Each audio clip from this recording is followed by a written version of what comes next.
Good evening. Good evening and welcome. For those of you who are with us online and those of us who are here in person, my name is Liz Juneau, and on behalf of Wellness Wednesday at Westside, we welcome you here to our live and live stream program. For those of you who don't know, Wellness Wednesday at Westside is an outreach ministry of the Westside Presbyterian Church, intended to help all those who are on a journey toward wellness. We are a collaborative community seeking to integrate mind, body, spirit, and will, and we are committed to introducing people and practices and ideas that benefit the whole person for the whole of life. We'd like to begin our evening. I've lit our candle, and I invite those of you who are at home to light a candle as well. It is so important, especially in these times, that we share our light together, and it joins us from wherever you are into this space this evening.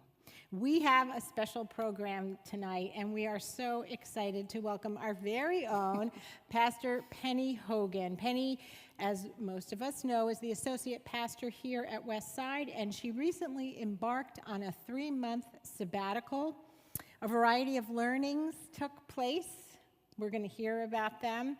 And she's also going to spend some time focusing on the Holy Land portion of her trip and share some insights from that time. We're going to talk a lot about Sabbath this evening. And so I wanted to invite you into just a quiet moment, just to find yourself in a relaxed spot wherever you are. Maybe plant your feet on the ground. And I invite you to consider what comes to mind when you think of the word Sabbath. What comes to mind? What do you think of when you take in this idea of Sabbath?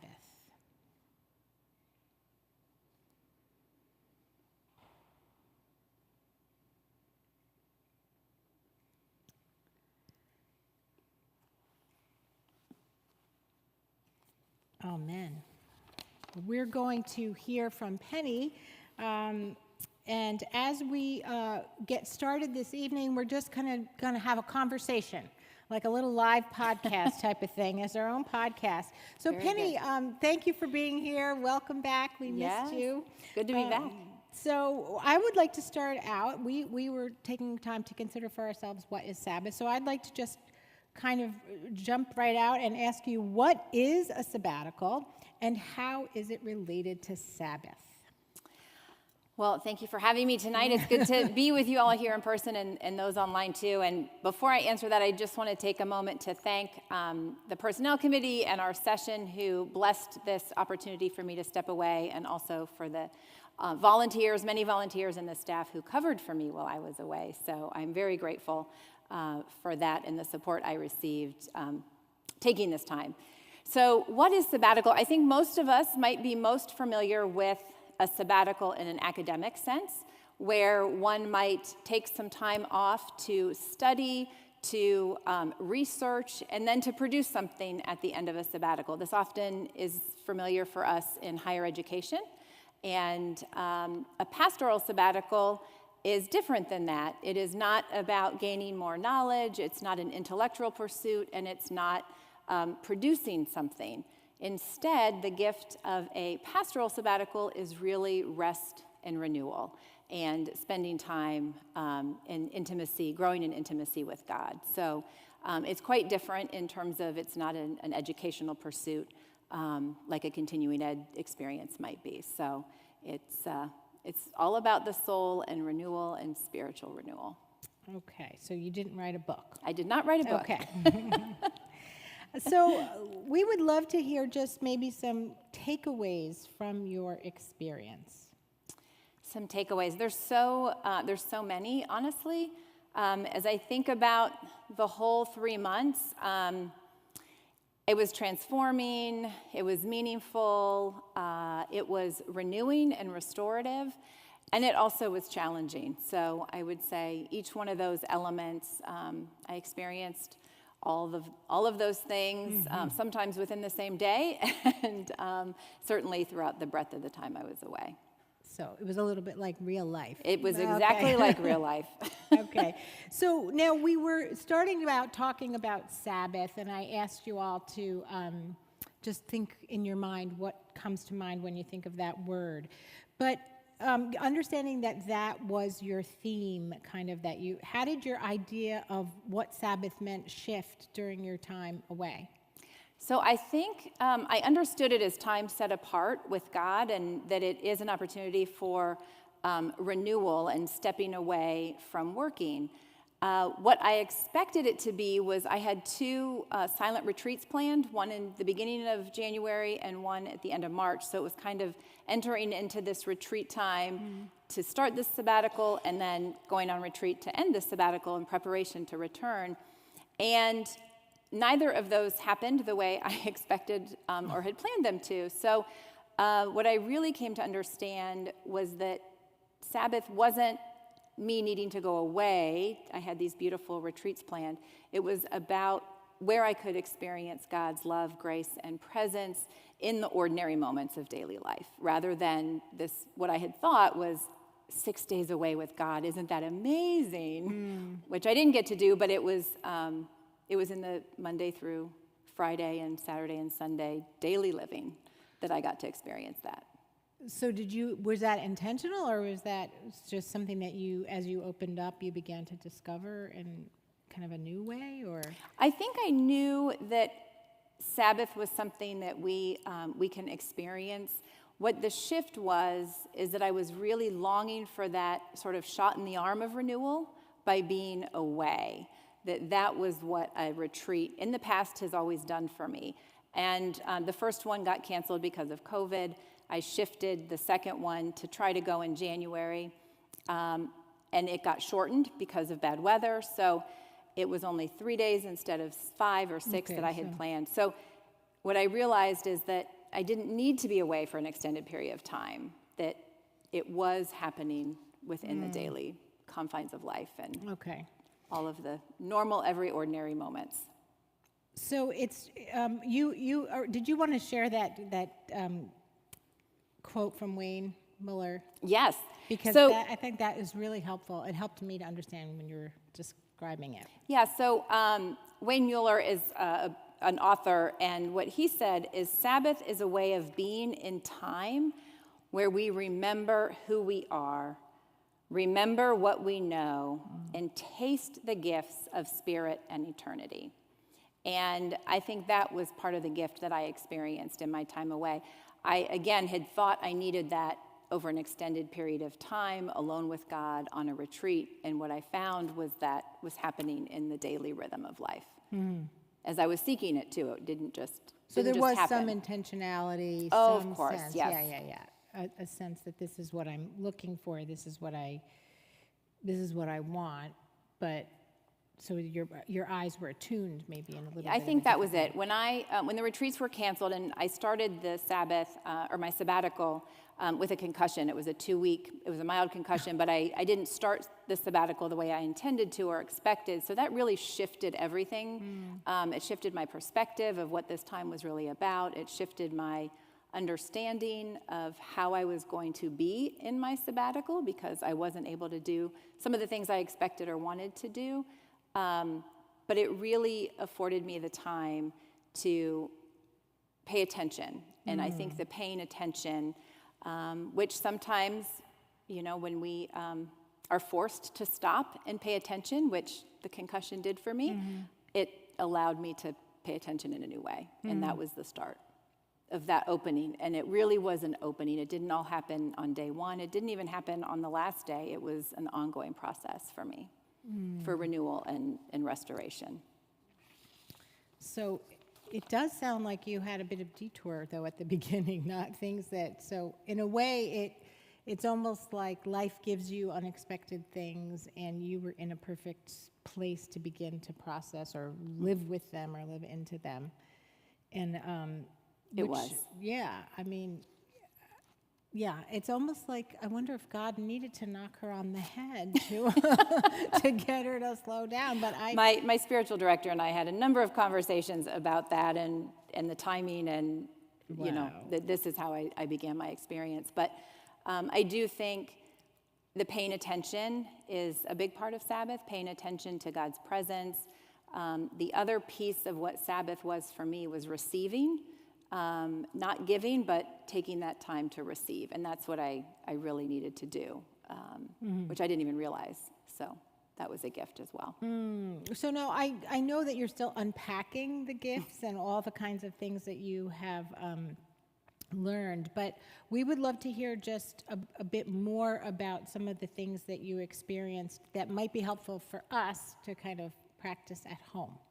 So this notion of Sabbath is really looking at time in a different way. So we talk about Chronos time, which is our chronological time, our 24-hour time. That's how most of us manage our calendars. It's how most of us manage our schedule. It's how I have lived for so many years, my life as well.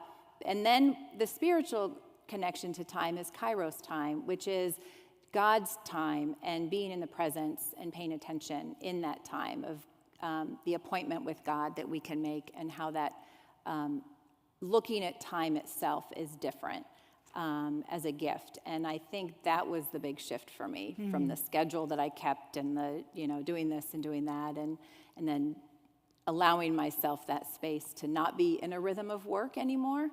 It took me probably 6 or 7 weeks to even really disengage from my brain. But you did a number of specific things that you. Yes. So you want to share with.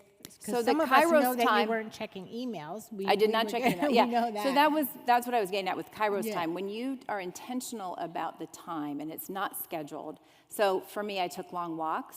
I paid attention to the small flower that was coming through the crack in the sidewalk, which I might have walked over before. I paid attention to staying off of social media, which was a real gift, believe it or not.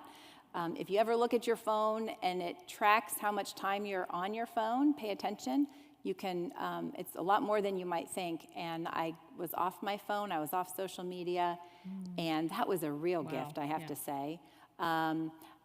Being able to have just a meal and savor it and not be rushed through it was a gift, I think, of Sabbath time. Having a long conversation with a friend, being able to nourish myself and the exercises that I was partaking in when I was at home. I got to do some exercise practices I didn't always make time for, and that was really wonderful, because even in those moments, the breath work, as you know, you do yoga, is really important for our souls and our spirit. And I'm trying to think of the other things I did. It really was slowing down. I was not connected to a timer and clock and schedule, and that really allowed space. It allowed breath, it allowed an opportunity to receive, and I think that was part of the gift. So you could receive gifts throughout the day, even things that you didn't expect. Did the day feel like it went faster or slower, or did you have a sense? It went faster, and the only reason it went faster was because I have a puppy at home, and I was on puppy duty most of my time, so it was trying, in the midst of managing a very high energy dog and keeping her occupied, where am I finding those gifts of Sabbath? And one of the things that I got to do regularly was, thank goodness this puppy loves car rides, and I would take car rides with her. She would fall asleep in the back seat of the car, and I would just drive. So I got to know new neighborhoods, I got to know new areas that I had never been to, because I would just be on this little adventure, but it was Penny and God time. And that was really what was special about it, because it allowed me that time to be in what I, again, calling the Kairos time. It wasn't agenda, it wasn't schedule driven, and that was a wonderful gift. So it's the little moments, and then attuning my perspective to how those things can be a gift rather than needing to schedule. But it's around us all the time when we pay attention. Yeah, it does sound like we could create those kind of moments for ourselves without having to go away. So in a way, what ended up happening by accident allowed you to practice in your own space in a way that probably makes it more translatable. You know, it's not like, when you come back from a retreat center and then you have to re-enter. And Right. So you were able to be in the middle of that. Well, and through that, it's also recognizing, life happens. I mentioned there were some challenges. Life was happening while I was away. Not that I expected that it wouldn't, but, when challenges occur, you have to refocus and shift perspective too. And being able to do that and constantly think about in my my moments of how is this God's appointed time? Because that's the Kairos time. So where am I experiencing God in this part of life or in this instance or in this conversation? So I think it was a tuning, it was just a perspective tuning that really, really helped me. I liked what you also had mentioned, and maybe others have heard you say, that you became friends with your soul. Like you felt like you slowed down and your soul caught up. Yes. Which I love. There's a story, some of you may have heard this. I believe it's an African tribe, and they're out and they're trekking, and they're on their way to their destination, walking, and they took time to just pause and to rest, and they ended up staying in their location for 3 or 4 days. And somebody said, "Well, why did you stop?"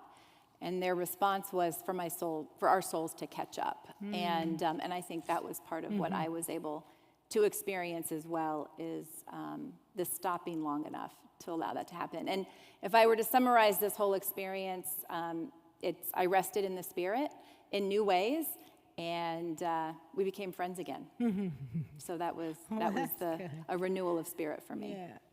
Oh, that's great. So you had this beginning piece of time where a lot of this opening and kind of resting was happening, and then you did take a shift and you went to the Holy Land.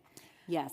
So we would love to hear a little bit about that Holy Land experience. We're not going to show you 97 slides, although she does have 97,000 photos that are gorgeous. But she chose a few. I know you chose a few, and you have some stories that we would love to hear. Sure.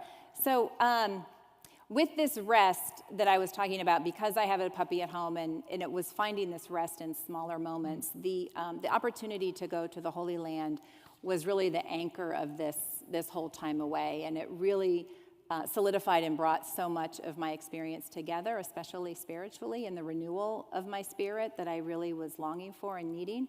And I went with a pilgrimage. It was a pilgrimage rather than a tour group led by a retired pastor.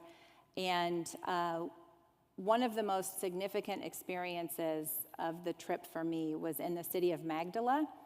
And there is a church there. Is that a slide? There is a slide, I believe. So this is called the Encounter Chapel in Magdala. You'll notice a mural on the back wall. This is a lower level chapel at this site in Magdala. The floor is actually original to the first century marketplace. And the mural is a depiction of the hemorrhaging woman touching the bottom layer of Jesus's cloak. And we know that story, of course, as a healing. So we did a healing and wholeness service as a group here in this chapel. So that is, I didn't even know somebody took this picture of me. They sent it to me after I'm writing my prayers. There were prayer stations set up on the table there. And there were 4 pastors on this trip of 21 people. And the guide had seen the burnout in all of our eyes and all of the pastors. And she said, "You know what I'd like to do is take a moment to lay hands on you all and pray for you." And we all immediately started to cry and said, "Oh my gosh, thank you." And so in the middle, right in front of the table, the group laid hands on the 4 pastors. And we did have others in our group who were also in ministry and service, so we wanted to acknowledge them as well. But it was a very healing moment. That was where the opening really started to happen for me. To be in that space and to have all those prayers just wash over was a real gift. It sounds like, too, the recognition with somebody else seeing how you felt and naming it for you was the beginning of Yes, that's true. letting it go. I hadn't thought of that, but you're right. Yeah. That's I got choked up when you were just saying. But now this chapel, Magdala is it Mary Magdalene? Yes, sorry. So it's the town, and there's excavation happening right outside of this beautiful church that's there that has smaller chapels that are all dedicated to women, by the way.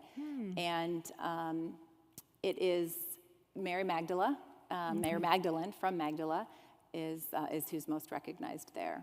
And yet it's also, it's on the Sea of Galilee. So you look out the window, if you were upstairs from that site, looking at the Sea of Galilee is quite beautiful. Did you have a picture of that? I have a picture of the Sea of Galilee, I think. Yeah. There it is. Okay, good. I didn't know if it was next. Yeah. But yeah. So that was looking out. Yes, so from the chapel on the first level, you can look out over the sea, which was intentional that they wanted that to also be a part of renewal for pilgrims who come to this site. And the boat there on the left is a boat that we actually went out on the Sea of Galilee in.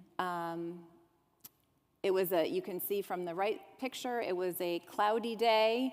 It was a rainy day, and the water was not very still. So, of course, the imagery of Jesus calming the storm was one that was just so very present for me to be able to witness and experience that in the boat out on the water. We, of course, were very safe, and it wasn't a rocking storm, but it was windy, and so it was chilly, and we experienced the Sea of Galilee. The story that strikes me about this, and it's connected to the chapel, is right after our healing and wholeness service in that lower level, our Israeli tour guide, pilgrim guide, he showed me a picture on his phone and said, "You just missed a rainbow over the Sea of Galilee." And I said, "Oh my gosh, I just really want to see a rainbow." And there were about 3 other people who all said, "Oh gosh, we would have loved to see that rainbow." And would you not know that within 5 minutes, the rainbow reappeared over the Sea of Galilee? But what did you do? You told me the story about what you did first. I said, "God, please show me a rainbow. I could really use a rainbow." Was there a person in your group that told you to pray? Yes. So there was a woman in the group who said, "You just asked God for a rainbow." And I said, "Okay, I'm going to ask God for a rainbow." And then I got the rainbow. I don't know if It's a little bit cloudy, so it might be hard to see, but it was a beautiful gift. And there were 3 other people who were also longing for a rainbow. Rainbows can mean so many things for different people, but it was always a sign of hope and promise for me. So it was nice to see that, and then to be on the edge of the Sea of Galilee. And the prayer that I was writing was one that we were then invited. It was on a stone, and we were invited to toss it into the water, which I did. So I left. Can you say a little bit about what shifts, if anything shifts, when you're in these places that are just so ripe with meaning for us as people of faith? We read these stories. Somebody's reading from the Bible up there, but there you are. So can you say a little bit about that? Yes, and different places I had different experiences. So much of it, and this is practicing Sabbath too, because so much of it I would just be present and receive and pray, and I didn't have a lot of expectations, so I was often surprised by the way the Spirit would show up or that God would embrace me in those moments. But the Bible came alive in a new way because you're reading stories and you're in these locations. We did hit all the Holy Land sites that you can imagine. So there is a story I have for each one, but we decided not to share all of that tonight. So I'm happy to answer questions or share another time. But it was, for me personally, and others might have a different experience, but as a pilgrim, what we were told at the front end of this trip, our first night, was that being a pilgrim is a stripping away and then a rebuilding, and that's exactly what the Holy Land trip was. So stripping away and then a rebuilding spiritually. And because you mentioned that this was a pilgrimage as opposed to just a tour, and so was there some intentionality built into this process of stripping away, or was it? We worshipped every single day in community, so that was part of it. We allowed ourselves. Or we were given the opportunity in the worship to be still and silent and pray, and when I was asked to serve communion at our service at the Mount of Olives, and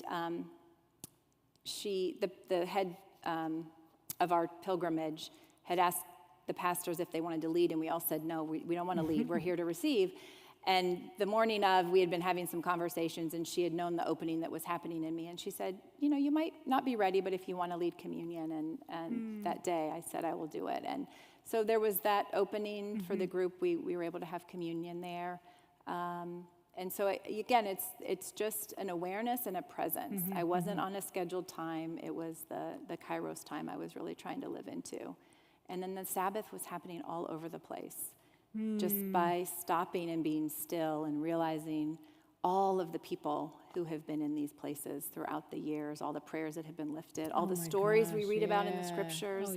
So there was an aliveness that was happening in me. That was part of the stripping away of what I thought I knew, what I thought I understood about the scriptures and faith, and allowing that to be rebuilt in me, and that's exactly what happened. I'm still processing it. Yes. I haven't arrived. We never arrived, so it's still an ongoing process, which, looking at my pictures even in preparation for tonight, there were so many things we did, and I'd love to, chat about all of it, but we don't have time for that. You did tell us a story. I think this next picture is this renewal. For those of you who were in worship, are participating in worship, we did have a renewal of baptism, and you told the story in your message on Sunday. So that was a very significant moment. We had an opportunity to worship on the side of the Jordan River, and we sang the song. I went down to the river to pray in worship on Sunday, and the reason I worked with Eric and Debbie on that song was because that's what we sang here at the edge of the river. And then we received a blessing, baptismal renewal, and that was very meaningful too. I kept thinking, the tears aren't going to come anymore. I had tears at that site, and then they just, floodgates seemed to open, and that happened here too. It was really very special, and some of these experiences, when you asked about what happens in shifts, it's even hard to put into words because it does feel like it's such a spiritual connection that I knew it was powerful, I knew it was special, and it was transformative in that way. So that was very powerful. But it's also, it takes into account that sense of time that you were talking about. Because I think when you go on, in my mind, you go on a tour like that, you're like, we have to go here, here, here, here, here, and you're like rushing all around to get in that spot and get in that spot. But you guys were really breathing and exhaling in each place and just taking it in, not being told what to take in, but just be in the space. And that must have been so powerful. And it was, and because our time, we were on the go a lot, so there was that, but there was an opportunity to linger, and there was an opportunity to experience. And so that was really, I think, for me, what allowed the opening, allowed the restorative nature of these sites. And to receive, that was that was one of my takeaways, is allowing myself to receive and being open to receive was part of it for me, so. So there's the last picture, I think, is, if you want to tell us a little bit about. So the Western Wall, you've probably all seen pictures, and it's called the Wailing Wall as well. I had a chance to write some prayers and put them in the wall, and again, a friend captured a picture I didn't even realize was happening, but there I am at the wall, and it separated men on one side and women on the other, and that was another place where I just stopped and I watched and I experienced and realized how many thousands of people have come to this wall over time, and there was just a real holiness. I mean, I know we say that these are Holy Land sites and different things have happened in that region, but there was a sense of all of the prayers that have been lifted there, and there were so many people offering prayers that day, many Jewish men and women, and so I don't know if they were local and this is where they came to offer their prayers, or if they were, on a pilgrimage like I was, but it was very, very special to see that and to be in a place where that's what people do when they go to the wall, is they pray and they put their prayers in the wall, and it was, again, it overwhelmed me with emotion that I didn't expect when I got there, so that was... And also people of all faiths. So you were with potentially Jews and Muslims, or you didn't? Was it obvious, or? It was mostly Jewish and Christian. Jewish and Christian. Okay. Yes. So, and was there much kind of connection or interface, or people just kind of? There wasn't, not in that location. People kind of kept to themselves. And if they, there were little children there that was so beautiful to watch. They were teaching their little children the prayer book and what they were supposed to do. And I observed that they would walk away, our Jewish friends would walk away from the wall, not putting their back to the wall, that they would walk away facing it, which I understand is a reverence. And so they were teaching the little children to do that too. So that was very, very sweet to see. And just the faith passed down to generation, is happening all the time. So that was nice to see. Very powerful. So I think we have one more photo that was just a picture of you, and then this is yes. So we did spend time in the West Bank, which is Palestine, and I learned a lot about the Israeli-Palestine conflict, more than I had understood going in, and we had some wonderful experiences with some Palestinian friends, including worshiping at a press, fed us very well, and it was really, that part was also very special to experience. And there's a gentleman that I met called Bishop Shakur. Some of you may have heard of him, but he has really tried to offer peace I believe he's a Christian, Arab citizen of Israel. And so he's tried to really bring peace to the region and has had a challenging time in a lot of ways, but really sees himself as someone who is offering peace in the area and educating others on how to do this, that we are all connected and to end the violence. So a real openness to educate people who are coming in. And he's built a school, a number of schools to educate Muslim children in the area, as well as Christian children who come there, and some Jewish. So he's really done a lot for interfaith connection and development. So we are going to have some time for folks to ask questions, but I think was there one more up? Oh, that's I'm not very good at selfies, but that was standing at the Mount of Olives, I believe, and then Jerusalem, of course, is in the background there, the shot that most people recognize with the Dome of the Rock in the background. We did tour the Dome of the Rock too. That was very special. Lots of stories, lots of locations. So you really, it seems like in many ways, you had an opportunity to just be with God, to stop and to take notice. And I wondered if you had any last things to say before these fine folks can maybe ask some questions. We have. Sure. If anybody has any questions, do you have any? I think the biggest takeaway, and I'm trying to practice this in my own life now, is to not be on my social media. I wasn't watching a lot of TV only because I had to keep eyes on this puppy, and she couldn't be left alone. So, and very active. So, I think recognizing the small moments, the minute moments, the perspective shift of awareness, because it isn't a long time. It's not a 5-day retreat or even a 24-hour moment. It's part of our daily life. It's so connected, and I think it's so easy to miss. And I had been missing it for a long time, and I knew it intellectually, but I hadn't practiced it in the same way in which I was able to do so on this trip or on this experience. And so even though a day, you asked if they went fast or slow, they went fast because I was taking care of the dog and other things, but I was intentional, and I think that's the key, is how to be intentional. To just stop, pay attention to our breath, that's so important, and then where is God in that moment, God's appointment time, the Kairos time, and leaning into that a little bit more has been something I'm trying to do even now that I'm back and in a busy schedule again, so. Yeah, I think that one of the things I'm hearing is that idea that you're in a profession, and many of us give so much of ourselves to other people, and we are happy to do that, and we feel good about that, but at some point, our cup has to be filled, and it's easy to forget that.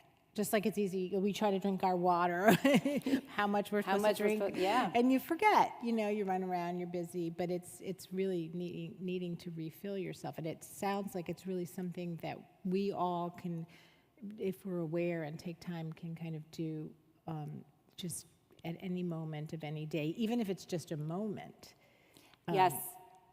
And one of the things that I learned about Sabbath is it's a gift of dormancy. I mean, we look at creation, and creation in the wintertime, it goes dormant, and then we all are experiencing the gift of it coming alive again, and that this rhythm is so much a part of other things around us we don't even notice, perhaps, but when we can allow ourselves that time to unplug and that dormancy even in our own lives, what the fruit might be that we aren't even aware of might emerge. So there's a real sense of, again, I come back to awareness. It's not, the other thing I learned too is that Sabbath is not just a break from work, and it's not time to go do your errands and do the laundry and watch Netflix, but it really is a time to set apart, connecting with God and being attuned to the presence of God as best we're able, and experiencing God's love and grace in that moment. I love that idea of dormancy. Maybe we're the only species that doesn't, we should be hibernating or, and take and honor that need to renew. Stop whatever you're doing and know God is God. I like that. Amen. So thank you for just offering some of those insights. And does anybody have any questions or further wonders or, Anita, here, I'll hold this like Phil Donahue. That was very nice presentation and question by both of you. I have a question. At the Wailing Wall, when people put their prayers into the cracks, have you heard any stories? Do they stay there until, the rains wash them away, or what happens to them? I don't actually know, and I had that same thought. Oh, Serena knows. What? Oh, here, here, take the mic. I also took a trip. I took a trip to Israel as well, and did a pilgrimage.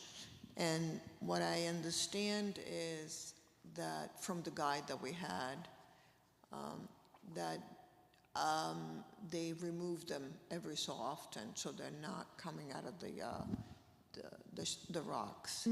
So they just literally at night, take them out to leave space. That's what happens, yeah. That was my sense, because I've known people who were there 10, 12 years ago, and I know their prayers are probably still not tucked in there. But it was a ritual that I felt very blessed to participate in the act of offering the prayer in that space.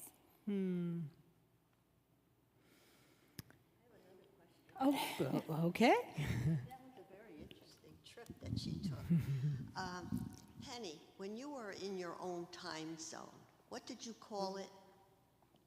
When you had, Kairos Time. So that is time that is appointed by God.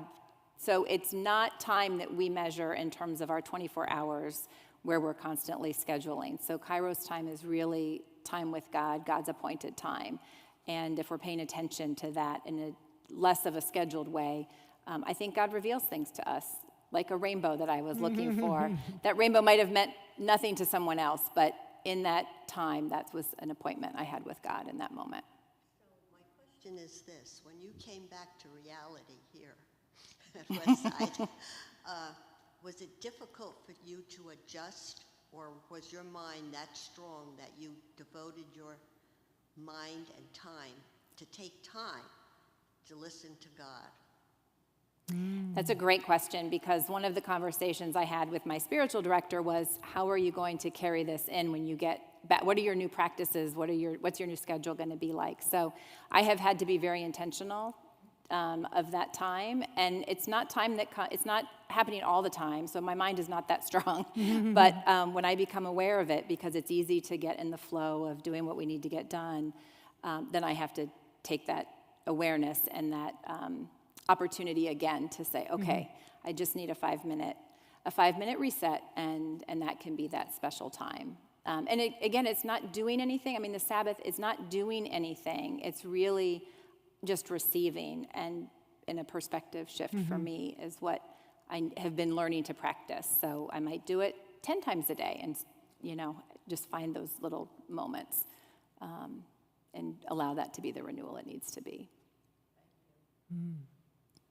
So everybody can do it, because it's not it's not a you don't have to do anything other than long for it. I think God meets us in our longings and the awareness.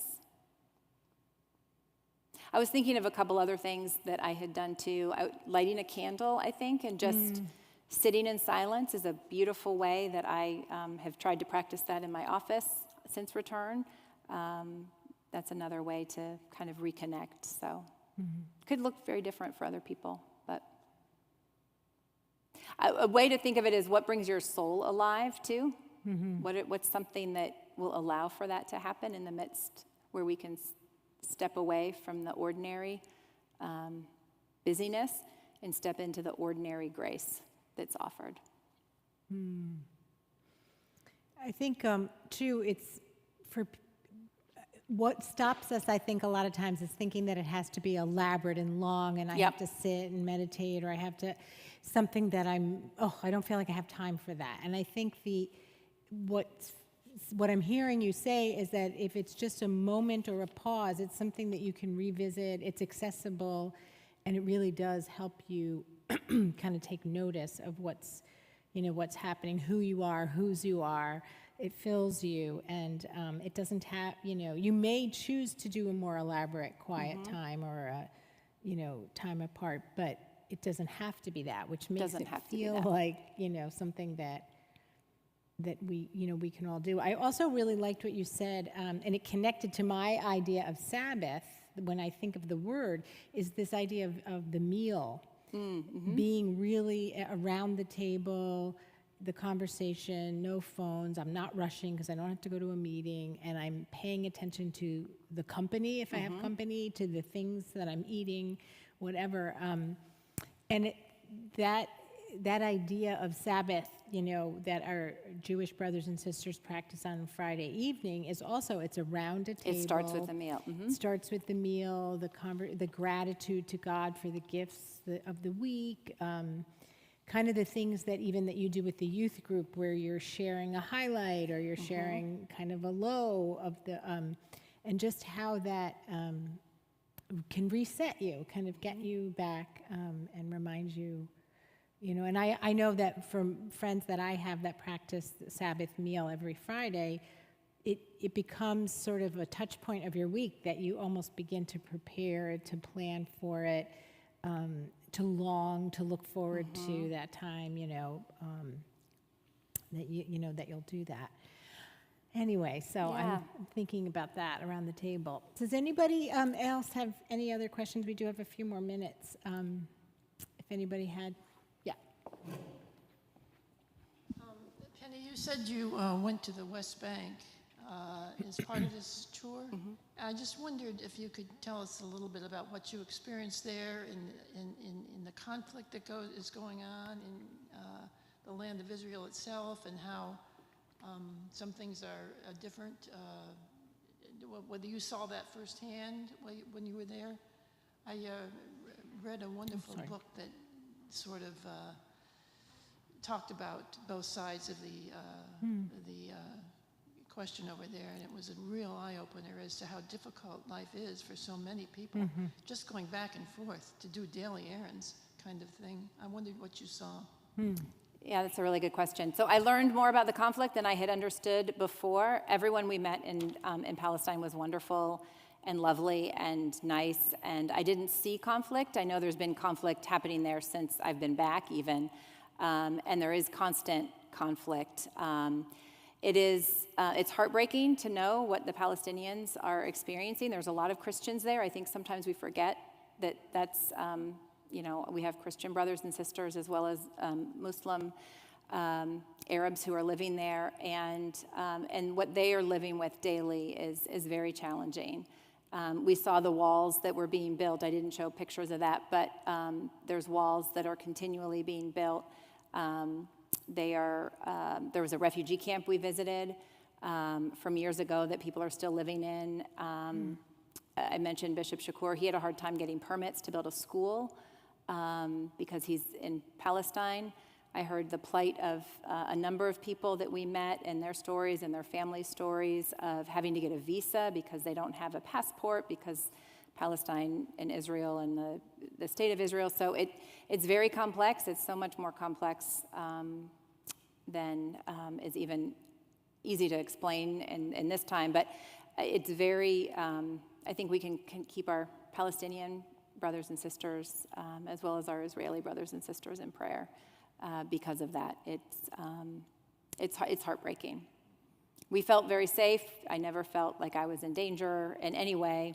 And our guides that we had were wonderful, and the people that we met, and the peace work that we got to experience a little bit of the work that people are trying to do is also, it's quite important. And I hope to have a chance to share about all of those specifics another time as well. Yeah, one of the things that our guide, there was some places we visited where they had, in holy places, they had Israeli soldiers with guns. And that was kind of pretty appalling to me. I didn't understand what was going on, that this would be happening. And the guide that we had said, he was a Palestinian actually, and he lived in that part of, he lives in Bethlehem actually. He said, this is what your support of the Israeli is doing for us. You know, he was very, in other words, the American support of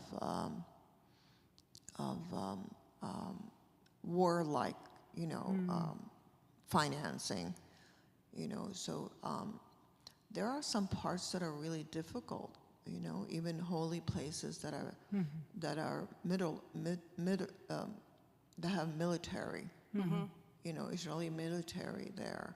So anyway, I just wanted to share that. Thank you. Thank you.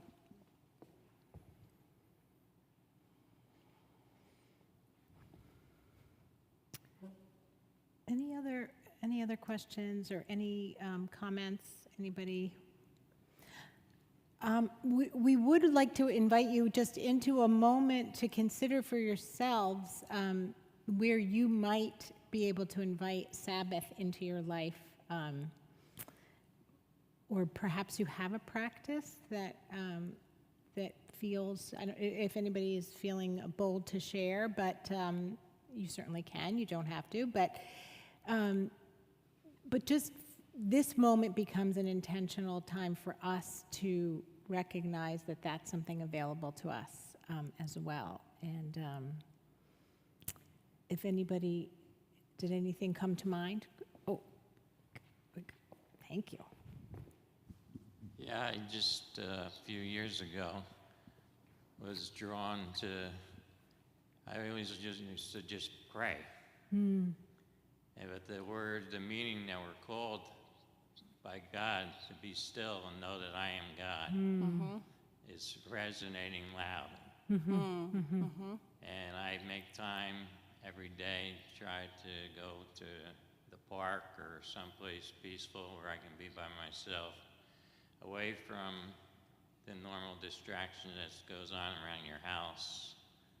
And even just sitting in my car sometimes, just close my eyes and breathe, listen to my breath, and meditate. There's no right or wrong way about meditation. Because people have that concept, well, there's got to be a certain way to do this, and you know, and then I'm going to have a certain effect. No, it's just quiet and shuts down the outside crazy mind that goes on a lot of times.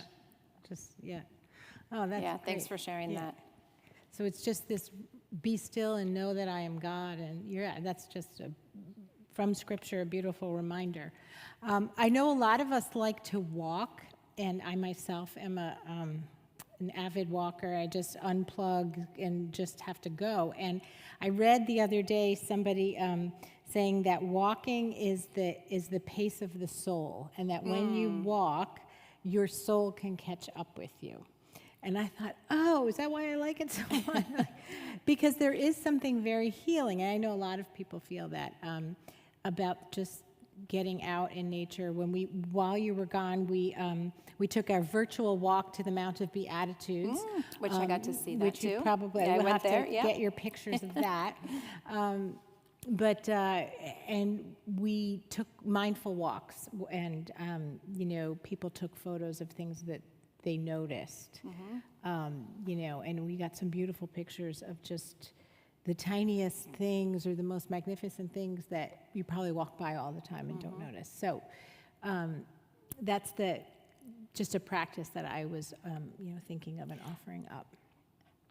I think creation has so much to teach us and to awaken us to about faith, especially as I mentioned, the dormancy, and to be aware of that cycle in our own lives too, and even this notion of the pilgrimage of the stripping away to being rebuilt in a way.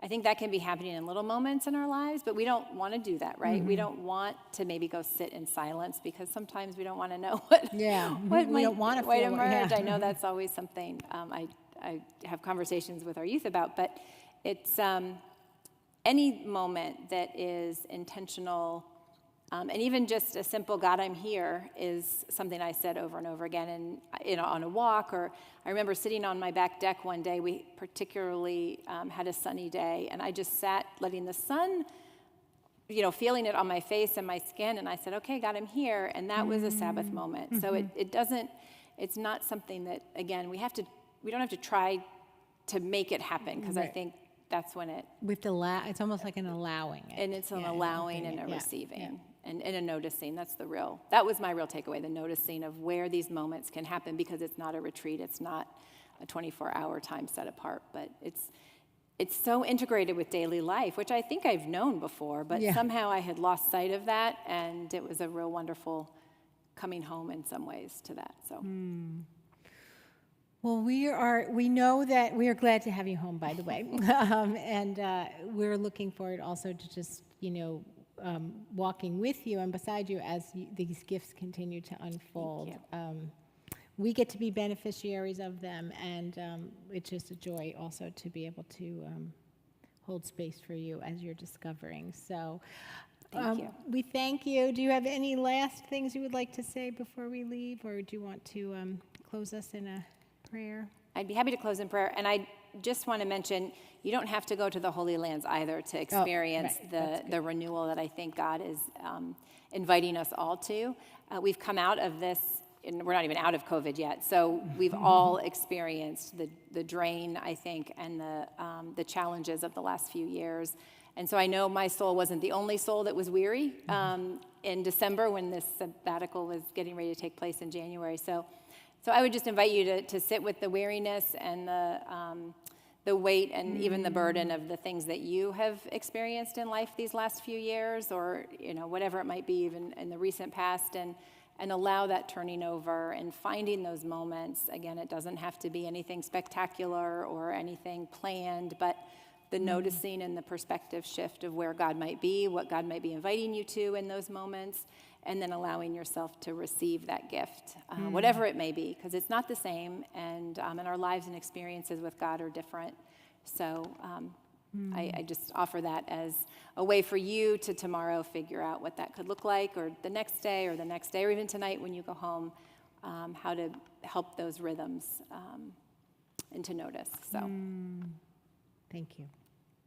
Would you like me to pray? Sure. All right. Would you join me in prayer? Lord of all creation, we give you thanks for this night, this time to be together.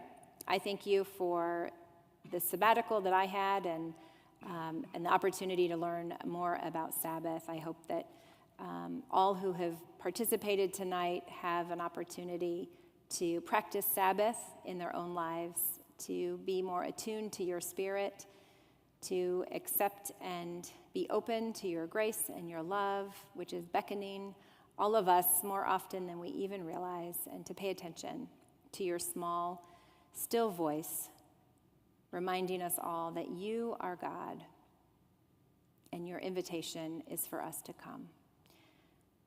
May it be so. In your name we pray. Amen. Amen. Well, thank you, everybody, for being with us this evening. We thank you to our friends at home. As we go from this space together, continue to take your light out into the world. And it is always our wish that you be well. Thank you.